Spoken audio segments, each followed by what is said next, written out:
everyone, welcome back to the channel for another massive update.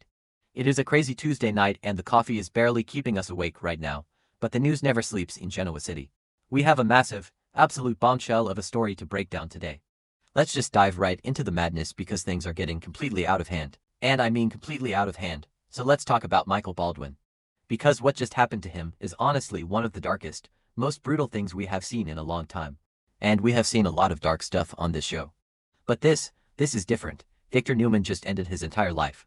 Just snapped his fingers and crushed him like a bug. It is brutal, so brutal. I am sitting here typing this and my hands are literally cramping because there is just so much raw information to dump on you guys. But we have to get through it.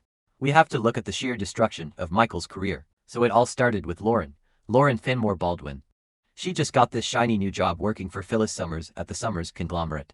And Michael, being the good husband he is, wanted to protect her. He knew Victor was coming for Phyllis. Because Victor is always coming for somebody, so Michael warned Lauren. He told her about Victor's sabotage plans. He just wanted to give his wife a heads up. A warning about the incoming disaster, but that was his fatal mistake. Because you don't leak Victor Newman's secrets, ever. You just don't do it. And Michael should have known better. He really should have. And how did Victor find out? A listening device. A literal bug in the office, or maybe he just had a recorder planted somewhere. Either way, Victor heard everything. Every single word Michael said to Lauren. The betrayal was caught on tape, raw audio. And Victor is not a forgiving man. Especially not right now. He is already furious about Jack. He is furious about Nikki. He is furious about Phyllis. So when he heard Michael's voice spilling his corporate sabotage plans, Victor lost his mind. But he didn't yell. He didn't throw a tantrum. He plotted. He sat in the dark and he plotted the absolute destruction of a man who used to be his right-hand guy. So picture this scene. It is chilling. Michael walks into Newman Enterprises. Probably thinking it's just a normal day. Maybe a little stressed, but normal. He walks into Victor's office. That big cold room with the mahogany and the glass. And Victor is just sitting there, staring, the mustache. Looking like a predator waiting for the kill. He doesn't even say hello.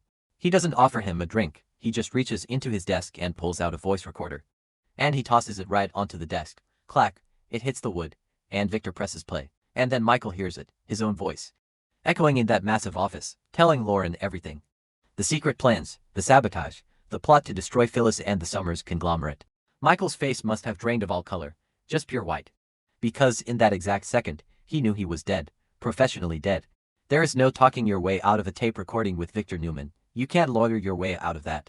And Michael is a great lawyer, a brilliant legal mind. But this was a trap he couldn't escape. He was caught red-handed. So Victor doesn't just fire him. I mean, he does fire him. Immediately, on the spot. You are done, Michael. Pack your things. Get out of my building. But getting fired by Victor Newman is just a Tuesday for some people. People get fired and hired all the time in Genoa City. But this was different. Victor wasn't just taking his job. He was taking his livelihood, his identity.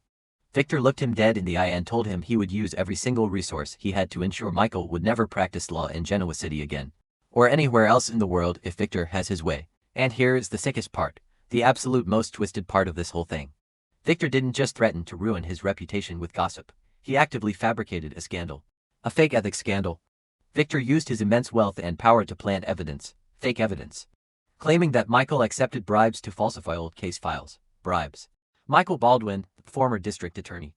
The guy who fought so hard to redeem himself after his dark past in the 90s, now being framed for bribery. Because Victor can just do that. He can just rewrite reality with a checkbook and some shady hackers. And Victor made it clear. This is just the warning shot, the first bullet. If Michael doesn't submit, if Michael continues to act as a double agent for Phyllis, if he even breathes a word of this to anyone else, Victor will pull the trigger on the fake evidence. He will send it to the Bar Association. He will have Michael permanently disbarred. Stripped of his license forever. No more courtroom, no more legal battles, just a disgraced, ruined man. It is a death sentence for a lawyer, a total death sentence. And Victor delivered it without blinking. So Michael is standing there, sweating, shaking, probably.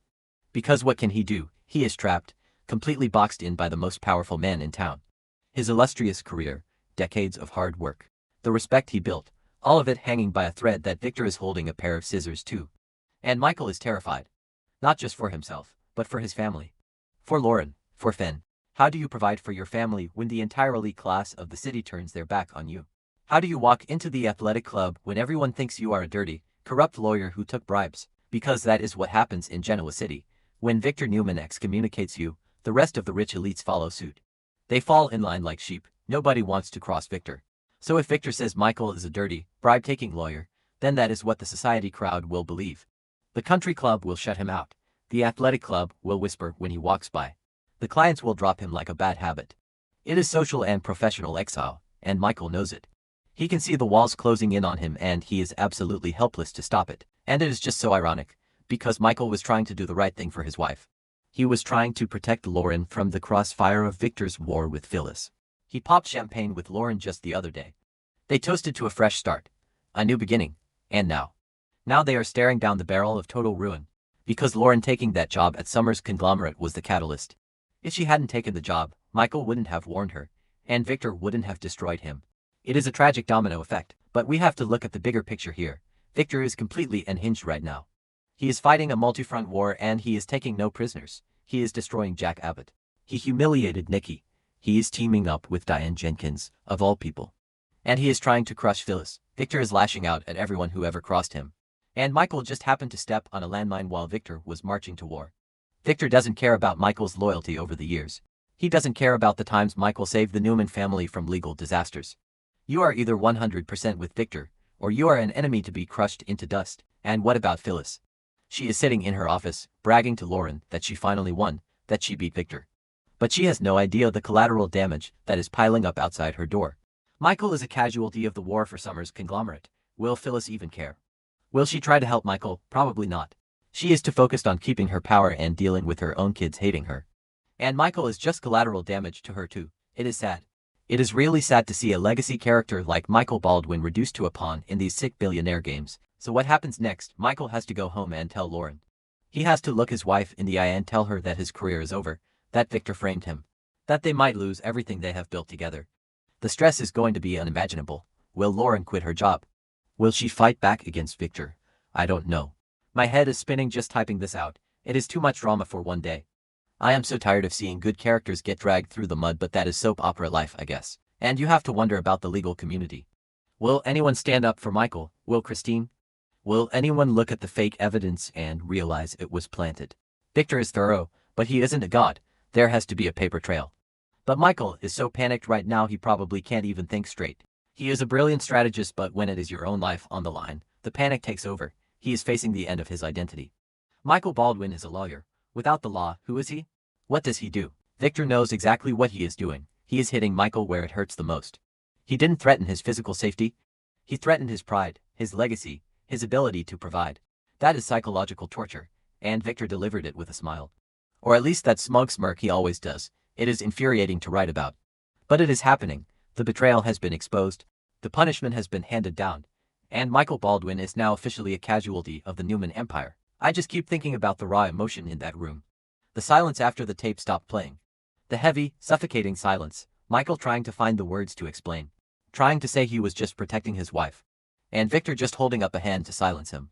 Because Victor doesn't care about explanations. He only cares about loyalty. Blind, absolute loyalty. And Michael failed the test, so now he pays the price. The ultimate price for a lawyer. We will have to keep a close eye on this storyline because it is going to explode.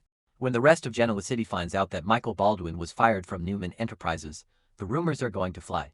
The sharks will circle, and Michael will have to fight for his life. If he even has the strength left to fight, because right now, he looks like a broken man.